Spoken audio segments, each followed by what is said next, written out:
Yeah, Mad Panic Gaming! Groovy! When I was a kid in the mid-90s, there were two things that dominated my life. One was obviously video games, my first love, and I'd play them as often as possible anywhere I could find them. The other was cartoons, again, something I enjoyed as much as I could, anywhere that I could, but the absolute best time of any week was Saturday morning. On a weekday, you had to basically drag me out of bed to get me to go to school. But on Saturday mornings, my internal clock woke me up at 5:45 a.m. so I could get my bowl of cereal ready and be seated squarely in front of my TV to get all of my cartoons in for the day until 11 a.m. rolled around and inevitably crushed my spirits, which incidentally is why I always hated Soul Train.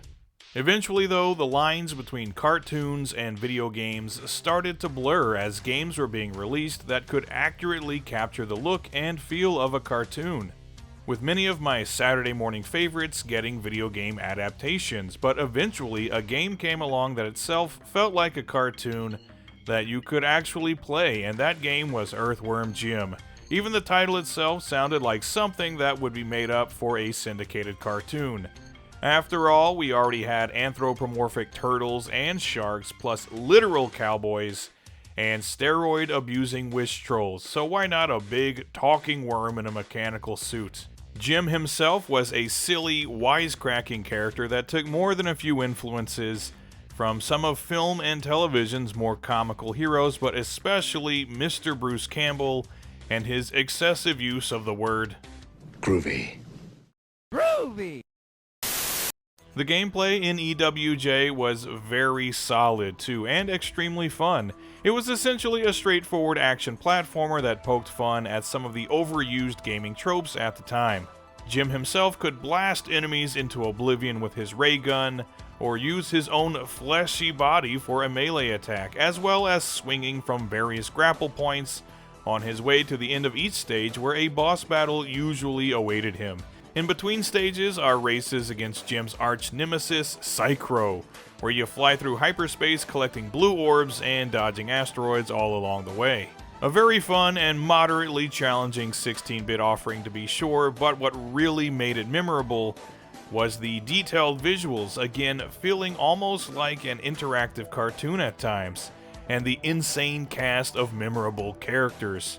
Aside from Jim himself and the aforementioned Psychro, we were introduced to such characters as Princess What's-Her-Name, Professor Monkey for a head, Evil the Cat, Queen Slug for a butt, and the adorable little rage monster that is Peter Puppy. They were all fun, interesting characters that each brought something unique to the table. The icing on the cake was the excellent soundtrack that was supposedly composed by Tommy Tallarico, but we'll talk more about that later. The bottom line is that this game was the total package in terms of gameplay, visuals, and sound, and it came in a variety of flavors. I've always thought of it as a Sega Genesis game, but it also had an excellent port on the SNES, and Earthworm Jim Special Edition on the Sega CD, which made an already awesome soundtrack sound even better. Eventually, there were also ports to the PC, the Game Gear, Game Boy, and Game Boy Advance, but honestly, this still feels like a game that was always meant to be played on a Sega Genesis. Also, something of note at a time when most of the games I was playing were Japanese in origin, Earthworm Jim stood out as a game and a character that was distinctly American. It wasn't Mario or Mega Man, it was something totally unique. In fact, when Earthworm Jim was eventually released in Japan for the Super Famicom, that's exactly how it was marketed. Earthworm Jim! American new hero がついに日本にカモン! グルービーなジムが暴れまくるスクロールアクション! Earthworm Jim! Yeah! Anyway, this game was a big hit in 1994, and with its colorful cast of characters and nonsensical plot, it was perfectly suited for an animated adaptation. So whereas a lot of my favorite Saturday morning cartoons were getting the video game treatment, the exact opposite was true of Earthworm Jim when it became an animated series, and a series that I was particularly fond of, even though it was rather short-lived. It was just as funny and incoherent as the video game, and all of those awesome characters would make regular appearances throughout the show. Most people already know that Dan Castellaneta, best known for voicing Homer Simpson, provided the voice for Jim, but this was a show filled with cartoon voiceover veterans. For example, Princess What's-Her-Name was voiced by Kath Sochi, who has a ton of credits to her name, including Lola Bunny and both Phil and Lil from the Rugrats. We were also treated to the vocal stylings of Mr. John Kassir, aka the Crypt Keeper, and Jim Cummings, aka the voice of every cartoon character ever. So with a successful video game and animated series on TV, action figures were soon to follow, and I have to say, the EWJ figures were especially cool. Most of the characters were accounted for, the detail on them was excellent, and they came with some pretty fun accessories, absolutely perfect for any kid with a talking worm obsession, such as myself. Also, Jim never did make it to the coveted Happy Meal toy, but he did end up at Taco Bell, which is way more prestigious, if you ask me. With so much success off the strength of a single video game, there would obviously have to be a sequel, and that came in the form of Earthworm Jim 2. I don't want to say too much about it now because I think it deserves its own video at some point, but I'll just say that it was very divisive, to say the least. It kept some of the action platforming that everybody loved from the original game, but supplemented it with lots of weird gameplay choices. Things like granny chairs and blind cave salamanders kind of confused people, but I personally still love this game, and we'll just leave it at that for now.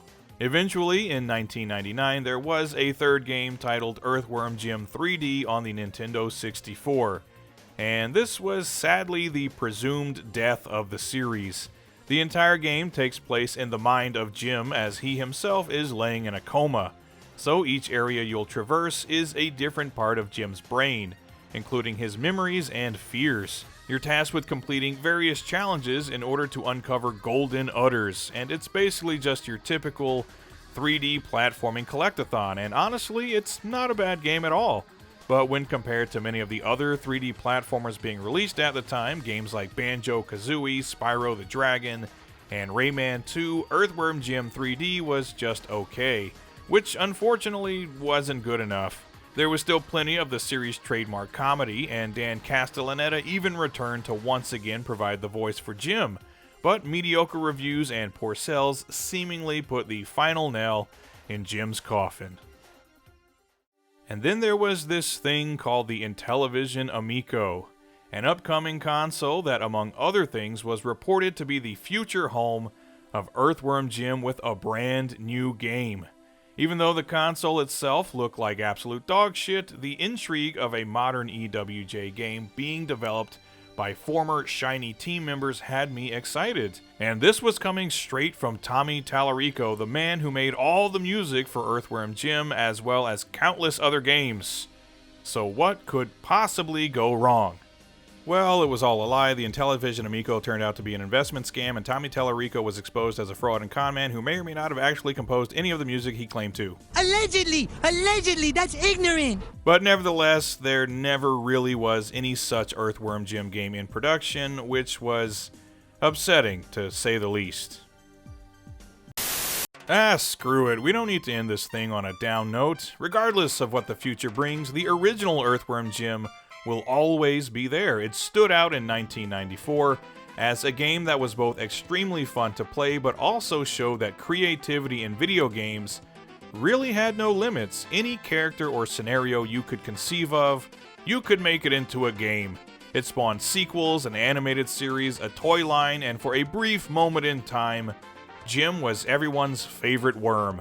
If you haven't played it in a while, or if you've never played it at all, go back, revisit Earthworm Jim.